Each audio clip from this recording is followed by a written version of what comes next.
All right, it's over. Forbidden Door is over.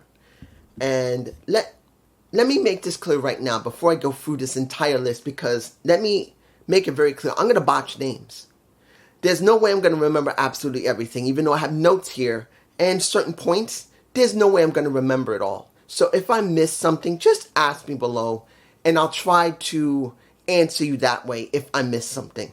But I'm going to botch someone's name, and I'm going to forget something because there was so much content. Will you remember it all? Will you remember? That's the title of my video. And I could have used a different name for this video because I was thinking of two names. One, will you remember all of this? But I thought the other name that I was going to use, which was, are these relevant people? Do they feel relevant? That was the other name I was going to say. But it goes along with will you remember, because a lot of the people here, let's make this clear. We had from 6:30 until when the show ended at 12. We had 15 freaking matches, and some of them went extremely short and others went extremely long. Now, some of them were timed very well. Others they could have been left for Dynamite. But I'm going to tell you here, the Japanese wrestlers, some of them felt completely hollow. A few people from CMLL felt completely hollow. And you know why? Because AEW didn't make them feel like they were important. Look, there's going to be people that's going to look at this video and they're going to say, what is wrong with you? Why are you watching this? You always seem to complain. It's not because I'm complaining. I'm being honest about what is presented to you as a pro wrestling fan. And as a pro wrestling fan, I'm not talking about 100% traditional 1950s, 60s, or 70s wrestling. I'm talking about just letting the people at home know who is on their television. I'm sure more than a few people are going to talk about amazing matches, but they're not going to talk about the people behind those matches, because since either New Japan Pro Wrestling or CMLL, or maybe even Stardom, didn't give enough information. Well, I know that when it came to Mercedes Moné's match, they spotlighted and they literally presented that very well. At least we saw with Steph, what is her name? Carten, I believe that's her name. Steph Carten, who is the New Japan Pro Strong. Well, I'll talk about if she's still champ or not. You already know, but I'll talk about it. She was presented well. A few others were presented well. But instead of spending the next couple of weeks allowing us to know these people and doing videos on these, doing vid packs on these damn people, so we know who they are when they come in. Do a couple of weeks of spotlighting them. And if you could bring any of them in to do a match or two, great. But they didn't do that. And when I look at every wrestler that was coming from either Mexico or Japan, that's supposed to be really important people or relevant people, I didn't give two shits. Not because I don't care about any other type of wrestling other than American. I'm not saying that. But if I have to be told, hey, go look this person up, I gotta have a reason to go look them up. If I'm being told, like Excalibur said, to check someone that Will Ospreay really looked up to. I can't remember his name right now. And I'm being told, go look on YouTube. I can understand he's connected to Will Ospreay, because Will Ospreay was inspired by him. But if everyone else that is brought in there and who has maybe come back maybe once or twice before, and we still don't know who they are, not because they can't wrestle, but because this company or both companies literally, or all three companies, because we got CMLL, we're not getting anything from them. New Japan Pro Wrestling barely spotlights their people on AEW TV, counting if Tony is willing to do it or they're willing to do it. I don't care. And I should be understanding that these people mean something. I should be told through multiple videos, these people are going to mean something. And I gain none of it. And if anybody says, well, you're just an old stupid man. Well, guess what? There's a lot of old stupid men and women out there that are as young as you or older than you that, guess what? They're not watching the damn product. This is just a pay-per-view. Go look at the damn product. There's no ratings good for them. They went down to 500,000 people. I'm just saying this now so I don't really have to cover it that much at the end of this review because I might forget it. I won't be as angry. Or maybe I will be angry and I'll forget it. I just wanted to say it now. Okay. The first 5 matches on 0 Hour. The first one, Serpentico versus Fletcher. I didn't expect anything from Serpentico. Because he's either on Rampage or I think he's on Rampage most of the time. And maybe sometimes on ROH. I don't know. I didn't expect I think his name's Jonathan Fletcher. I always forget his name. Fletcher's first name. But guess what? He won.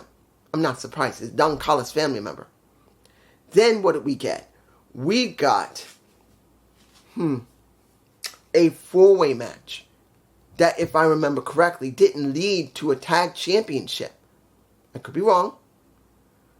We got Ima Ishii with Riley. We got House of Black. We had Private Party, and who was the other one? The Undisputed Kingdom. We have 4 teams there. 4 tag teams. Great. Does that mean anything? As far as I know, there was no possibility going for a tag title picture. As far as I know, there is nothing. And House of Black won, but they never said that House of Black is going to get a title shot now. As far as I know, they're not getting one. So we had a fatal 4-way with 4 tag teams that legitimately didn't lead anywhere. And you could have left this off and put it for Dynamite or Rampage. If they weren't going to do anything, you could have shortened the show with that. Willow Nightingale and pretty much this one made no sense. Willow Nightingale versus I'm getting angry here and I'm forgetting Chris Statlander's name. It pissing me off. And you got 2 women's wrestlers, Tem Kalak. I can't pronounce their names. I'm bad with names. Unless I see them multiple times, I won't remember the names. This was not about if those 2 Japanese Joji wrestlers are bad or not. It's not. Legitimately, I didn't know them. And legitimately, no vid packs about them. They just threw them together at the last minute. And what happened with the match there? You got Willow winning with her partner. And the problem here is they're supposed to be in a feud. Wouldn't it have been better to leave that alone? And not let them go up against each other with 2 other wrestlers involved? Which, I just don't agree with that. That could have been left alone and you could have built that into the next. Or you could have at least settled it on Dynamite. I'm just saying, if you weren't going to literally give them both a match and you threw them into a tag team, Chris Statlander and Willow Nightingale could have easily simply had a straight match. If it wasn't allowed here, they should have just had it in Dynamite and they never should have had this tag team. It was not the match quality. It's just that the story was being messed with. Next, the qualifying match. Was it a qualifying match? I can't remember. I don't remember if it was a qualifying match or semi-final match. I think it was a qualifying... No, I think it was a qualifying match. You got... Who was she going up against? Soraya versus Mariah May. Soraya does the job. Mariah May moves. Yeah. I feel sad for Soraya. What is she doing? She literally was on a match on 0 Hour. When we, over a year to a year, and I think a year at least, by now, near a year and a couple of months, we said that she was going to change the game. She was going to bring precedence and importance to the women's division and did nothing. Another woman that did nothing.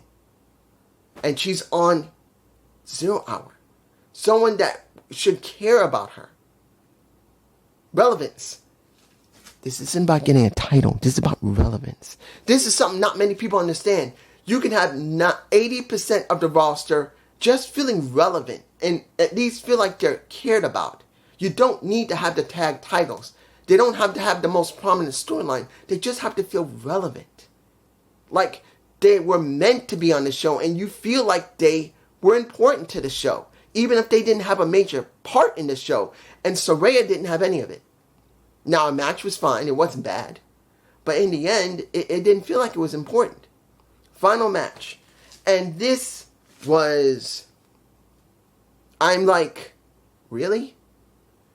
You had 3 wrestlers from New Japan Pro Wrestling. I don't recognize them. I can't remember the names. Then you have Penta and Rey Fenix with Mystico. CMLL's most important wrestler. Mystico. If I remember correctly, watching Collision, because even though I didn't do a review of it, I watched it, I didn't see a major advertising much for the last couple of weeks. Not this one that just passed. The last couple of weeks or month that Mystico is going to be wrestling with Penta or Rey Fenix. Nothing. And we had Mystico. Again, this is not the first time. He has been on Dynamite as one of the most well-known wrestlers who's been on WWE. Nothing. No relevancy. Doesn't feel like he was important. He was just a wrestler, a body there. And in the end, Rey, Mystico, and Penta won. But what did they do? What they were on 0 hour. What did they gain? Nothing. Moving on to the main card. That's 5 down. 10 more to go. First one. And I'm not surprised this happened. This was fine. It had to happen. It did happen. I did not expect them to let MJF to have a much more prominent... I believe many people would say that MJF should have been more farther up on the card. I can understand that. But sometimes, in this situation, you had 10 matches going through it. Letting him open the show where he is so over is not a bad thing. And, what is the guy's name? Helikido.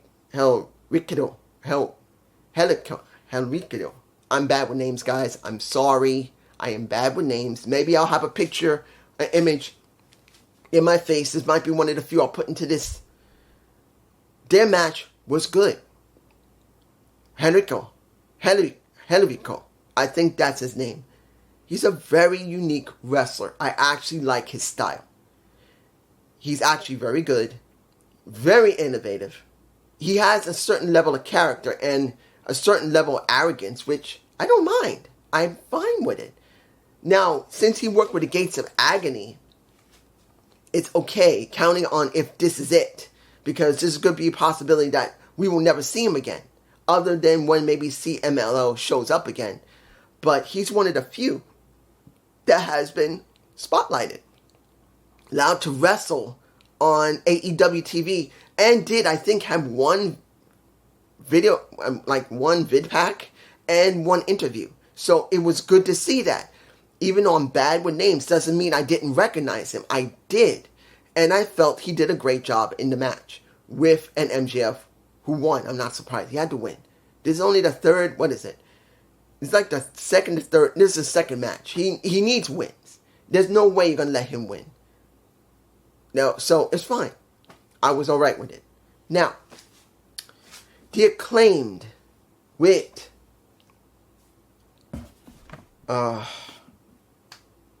I'm going to say it like this. Seeing the president of New Japan Pro Wrestling, I don't know how to feel about it. And even though, and I got to tell you this, seeing the Elite with Okada is gold right now. Bitch. He doesn't say a lot of words, but he doesn't have to. His attitude, his charisma works. He doesn't have to be the most... I've heard people say he got no fucking abs. He's just flabby as hell. You don't need to be that way. Look, the Bushwhackers were not muscled out. They weren't. Okay? Yeah, Stone Cold Steve Austin was muscled out, but the guy drank beer. And I'm not telling you that Okada has to be like this and like all this. He's got to be having abs that go up to his stomach, to his neck. He doesn't need it. Wrestlers can be over. Okay? Umaga was one of the most loved wrestlers. Fortunately, he passed away, sadly. But he was a big-ass man. Chunky. Same as Yokozuna. And they were over. So if you think that Okada doesn't make any sense, he's garbage, no. I find him very well built. And he's fun. And the Elite won. I believe the Elite won. I had to go to the bathroom. When I came back, it was over, and I saw that the Elite was screaming, so I took a guess that they won. So it's fine. I was all right with it.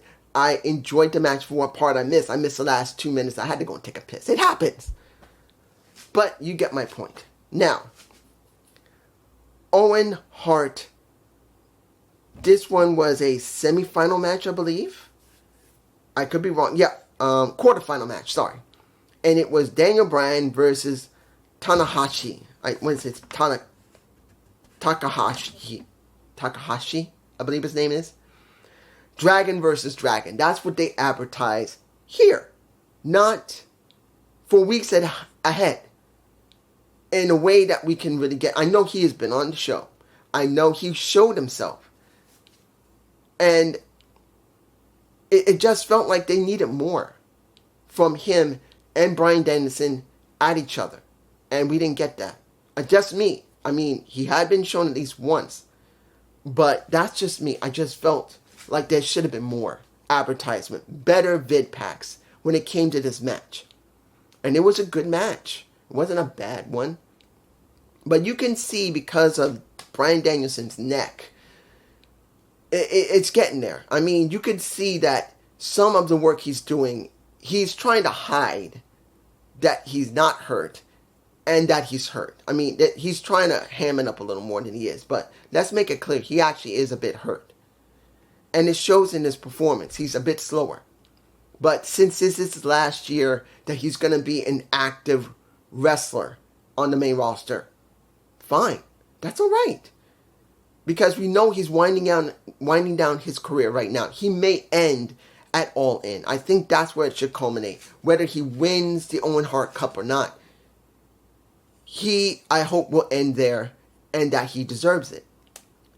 And he did win the match. And now he's going up against Pac, I believe, this Wednesday or this Saturday. I'm not sure which one. Next.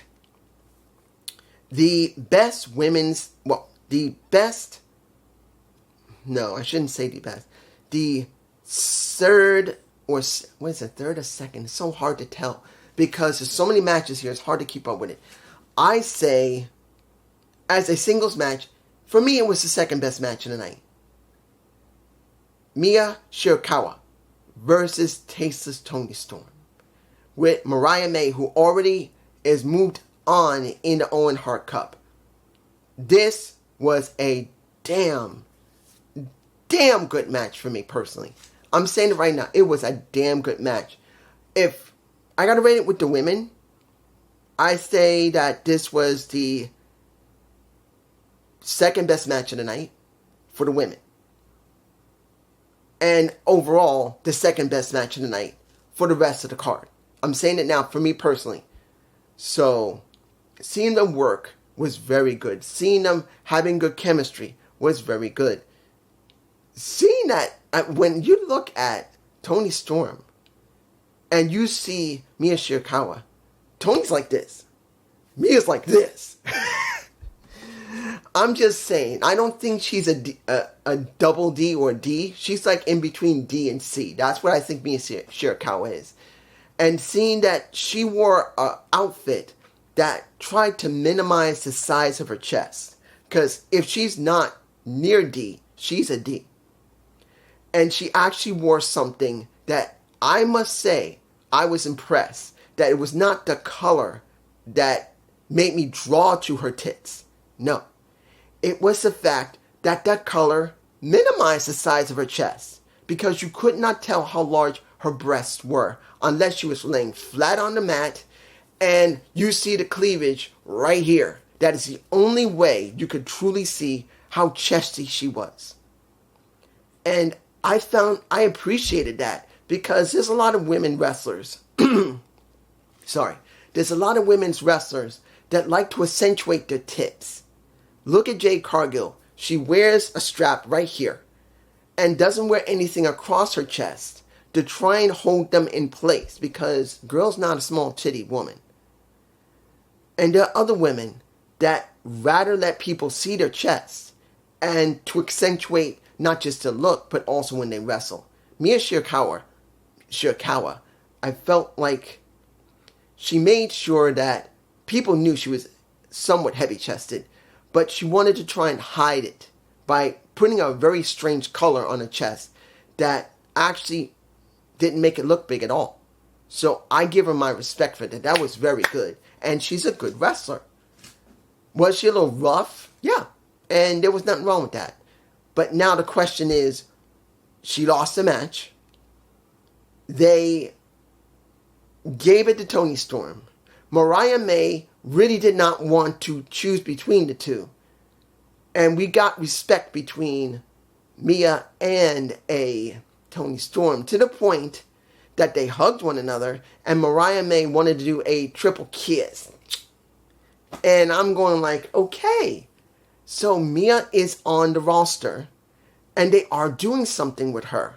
And the thing that gets me, that many people don't ever talk about, since Mia Shirakawa can talk English, yeah, slowly talk English, but she can talk English, I'm wondering what feud can she get into, or is she going to be stuck in a faction like with Mariah May and Toni Storm until they think that they could give her something, counting if they will give her something to eat.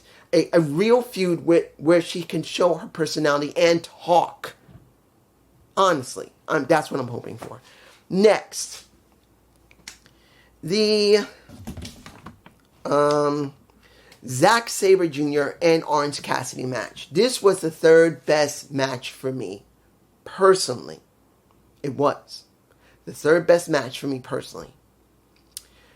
It was a damn good match. This, I can easily say, out of all the matches that were showing a lot of technicality and a lot of refinement, this one was the third best for me. For me personally. Not about story. It was about being technical and trying to outbeat and outwit your opponent. I can easily say this was that damn good. It was. And Orange Cassidy at certain times showed frustration. And Zack Sabre Jr. showed that he can outsmart him and he wasn't in his head. In the end, Zack won the match, which I have no problem with. Orange has been winning a lot of his matches over the last few years where he's been almost unbeatable. To put someone else over, especially in a cross-promotion thing, won't hurt him much. So the question is going to be, what would they do with him now? Because he's been showing more personality where he's been frustrated that everything he ever cared about has been stripped from him.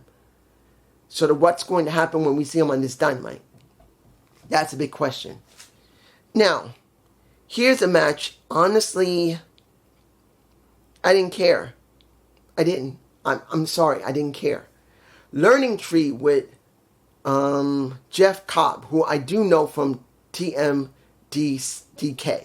I do recognize him because I do remember seeing him more than a few times when I did look at New Japan Pro Wrestling a couple of times, and when he showed up on TNA and AEW. So I do recognize him. TNA did do a couple... Excuse me. Allergies making me cough and belch. Mucus. So I do recognize him. I do know that maybe once he has been on TNA or Impact. So he's not unfamiliar to me. And then we're going to have Sabata, Hook, and Joe. And to be honest, this match feels like it shouldn't have been on the show. I mean, this pay-per-view. You didn't need to be on the pay-per-view. I actually felt it should have been simply...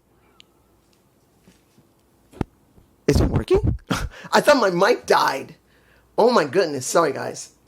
I thought my mic died. But I felt this could have been on Dynamite. I'm sorry. It's not that the match was bad. It just felt like it didn't need to be there. The storyline was not strong enough to be needing to be on this match. It was just bodies to throw on the show. And I truly did not agree with it. For me personally, didn't need to happen. But it did happen, and Learning Tree won. But now, will they incorporate something extra in there? Will Jeff Cobb be part of Dynamite a couple of more times?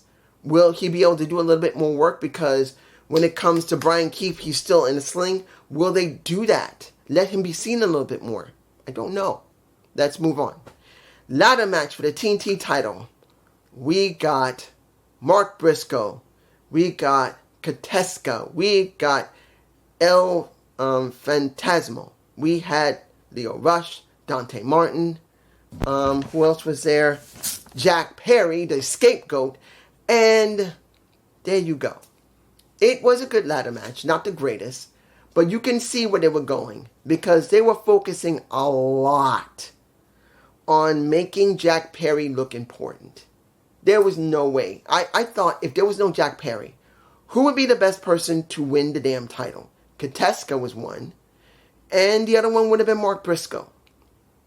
If Mark dropped, and this is just me, I would have thought if Kateska didn't win it, you would have Mark Briscoe, who should be on the main show more often, instead of being on ROH with the ROH title that not many people watch and see him, other than when he's in a trios match, because he has been working with, who else? He worked with Orange Cassidy, he's been working with Kyle O'Reilly, and it feels like, to me, honestly, he should be doing his own run with a title on the main card. And on the main show. Being somewhere in the card, let him win something. And I would have hoped that maybe they'd combine the ROH World Championship with the TNT, and it now became the Undisputed TNT Championship. I think that could have helped. And he could have gone back and forth between ROH and Dynamite and do it that way. Something. But Jack Perry won it, and I'm not surprised. Look, there's no Adam Copeland. He's still got a fractured foot. Or fractured ankle, I can't remember. But this is what we got right now. This is the deal. And whether you like Jack Perry as your scapegoat or not, this is the direction they decided to go because of what's happened. Let's make this clear. I'm making it clear right now. AEW screwed up. Their own vice presidents have had attitude that hurt the company. And yes, CM Punk did the most stupidest things, and they chose to get rid of him. Instead of trying to find a way to work around the problem, they got rid of him. And that's hurt the show. But then when he spoke, what did they do? They reacted. Instead of acting, this company, Tony Khan, the vice presidents, the EVPs, have pretty much reacted instead of acted. And that's the reason why the storyline sucks.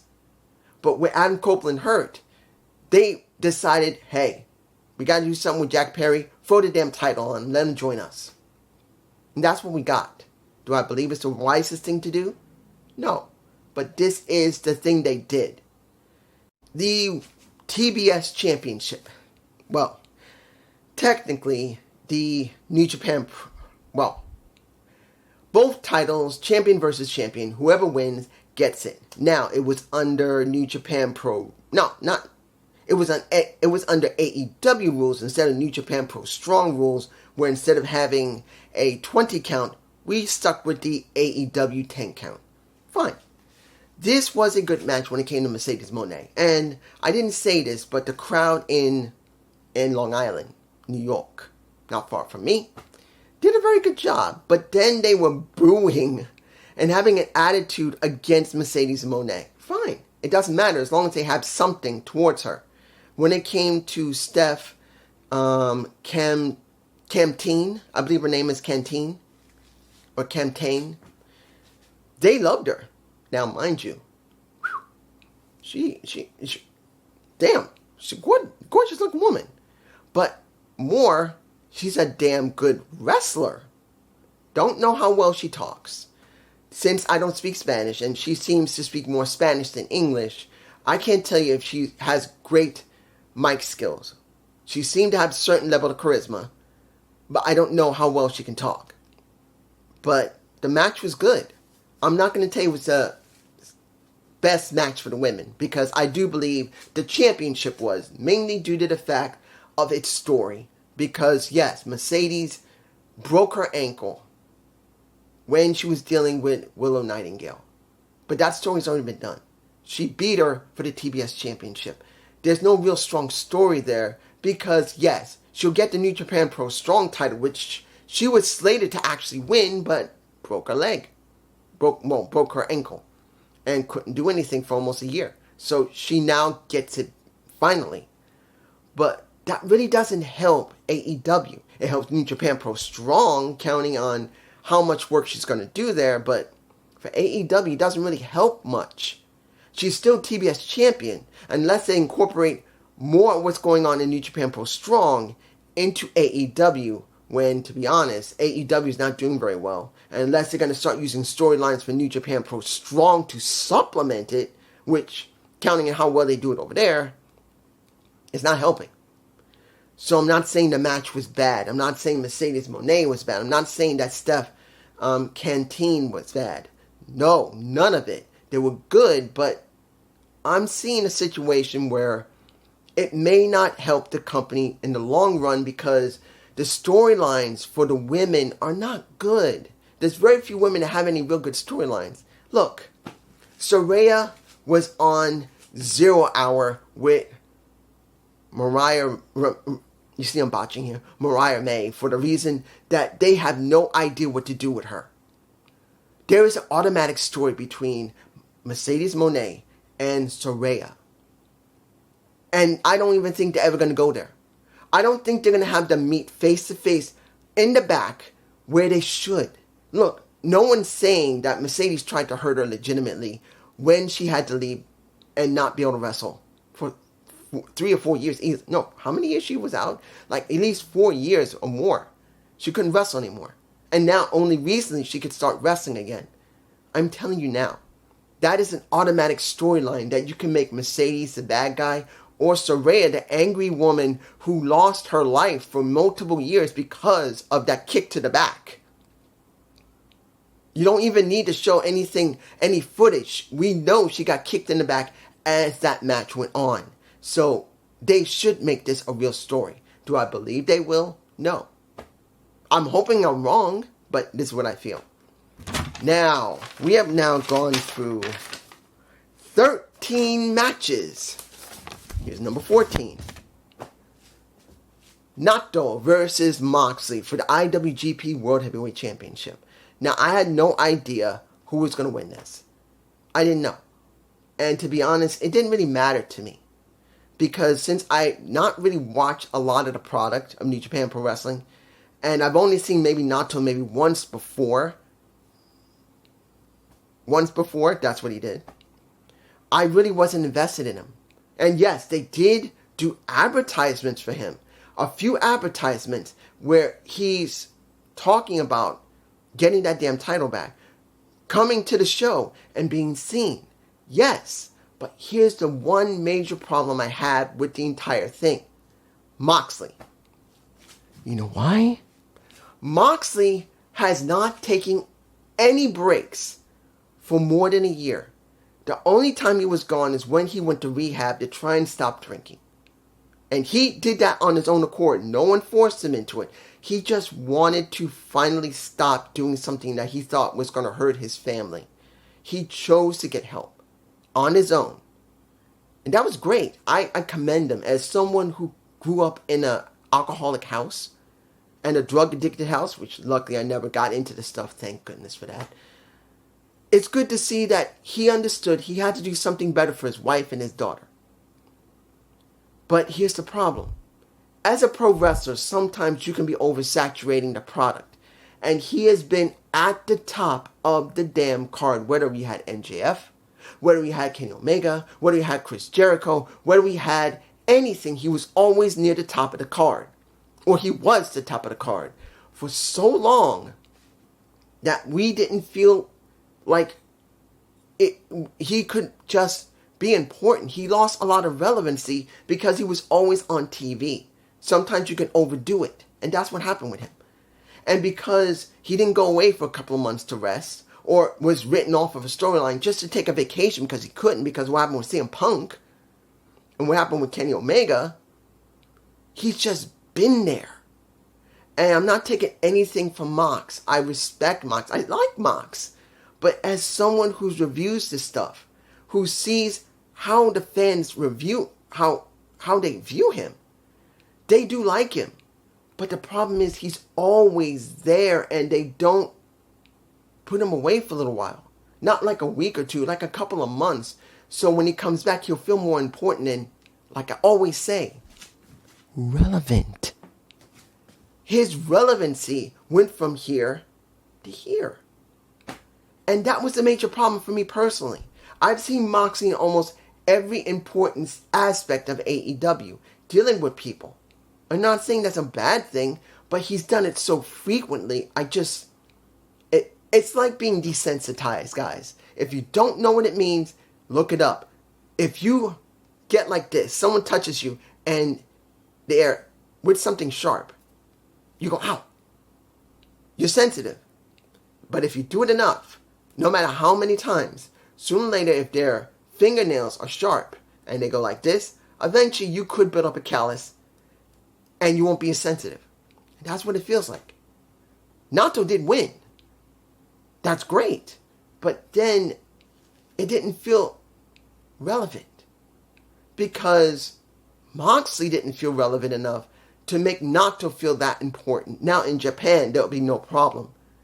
But here, where it should be, we've been talking about Japanese wrestling for years, saying that Japanese wrestling is incredible. It's so good. Strong style should be here in America. But when you actually bring it, whether you got people on the roster or you bring them from another promotion, if you don't book them correctly, if you don't spotlight them correctly, or worse yet, if you're not spotlighting them by vid packs, you're not booking them correctly, the person you stick them with, if they don't have some type of relevancy, or worse yet, if they've been overused, it won't help that person. That's what we got. And it's not a bad match. I did like the match. It was a damn rough match. But still, it felt like it was lacking something. Final match. And we were at 11:15.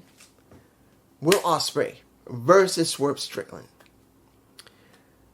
This was the most important match of the show. And due to the fact that the story that we have between Swerve and Will was the most prominent and relevant one they want to pronounce here, it has to be number one. Now, here's the thing. I was not fond of this because I felt like they were rushing this match. It should have been saved for All In. We're not that far away. Why couldn't you save this? It would have helped. And they didn't do that. They didn't. They just wanted a straight match. Yes, you did develop a little bit more when it came to the Don Callis family, because nearing the end of the match, we did see Don Callis coming out, and he's saying, you got to get him. Take him, jab him in the face. Because at that point, when Swerve had managed to duck out of the way before he got nailed by a hidden blade, because he was about to get hit, well, there had been more than one hidden blade used by a Swerve as well by Ospreay. But the thing was that one hidden blade hit the ref, and Ospreay had him, but he kicked out. And Swerve had him, and then Ospreay kicked out. But then Don comes in. He has his feature of the screwdriver, and Swerve didn't really get touched by it, but almost Prince Nana did. Nana almost got stabbed, but then when it comes to Ospreay, he's saying, wait, why am I doing this? There's no point in it. But then we saw earlier in the match that he decided he was going to do Tiger Driver because he had been pushed by Swerve and being told, you can't do what I do. But he was about to do the Tiger Driver 91. He was thinking about it. He was about to do it, but he got stopped. So there was a little controversy, a little bit of, what would be the right word to say? Hesitation. There you go. In the end, he lost the match. And the key here is, what now? Because you just had Swerve Strickland beat the international champion. And yes, this does develop the Don Callis family storyline, because we know sooner or later that Will Ospreay will need to leave. And this will progress that. But if we do this again, that we're just going to have a straight match where there should be something important, and it feels like it should not be until maybe All In. He shouldn't have a real high-profile match until All In, because we still got about a month or so before All In happens, a month and a half at least. If they do not make sure that he feels relevant, that have his story finished with the Don Callis family by All In, it was obvious they should never done this match. It didn't need to be done. We knew he was over, but did he need the match really? No, because right now I just feel like their creative team or Tony himself just wanted a match. And honestly, it didn't help a Will Ospreay. Swerve did gain something from it because he went up against a very credible threat. It shows that his reign is not something that's trash, but still feels like it is. Because honestly, the way they're booking him anyway was not very good. But this is what we got. Honestly, for me personally, when you look at Forbidden Door, will you remember? That's the title I'm using. And it's a proper title. And this title feels like if you're going to have shows like this, you need to add something to it. Look what's going on with let me give it to like this. AEW does these shows, but they don't add in anything that would make the other people feel relevant. You had a whole bunch of wrestlers that were from CMLL, New Japan Pro Wrestling, and you didn't feel important. Now, if you're going to do it like when NXT is dealing with TNA, yes, we didn't get anything more for a Frank Kazarian. He should have been more spotlighted, but they did spotlight Joe Henry. They did spotlight Jordan Grace. They did spotlight Ash of Elegance. Yes, even though Ash is from WWE, we know this, we know that it's not the point. The point is they made sure they continued to make it feel important and tried to make it special. And pretty much, you're not getting that. And I feel like they need to stop that and make these people who come in from Forbidden Door important weeks or maybe a month ahead of time. Let them have a couple of matches on the show. Make sure they got some new vignettes, not just one they keep repeating over and over again for a couple of weeks, more than a few. And make it mean something on our side, so when they're spotlighted here, they could help New Japan Pro Strong. Because remember, New Japan Pro Strong is, I believe, in Seattle. They mostly do the work in Seattle, I believe. And if they're doing this, you need to care about them. I want to see them care more about New Japan Pro Strong. And now knowing it's going to be Forbidden Dynasty next year between New Japan Pro Wrestling and AEW, they better start doing more better work when it comes to presenting these people and giving them relevancy. But it's just me. Peace.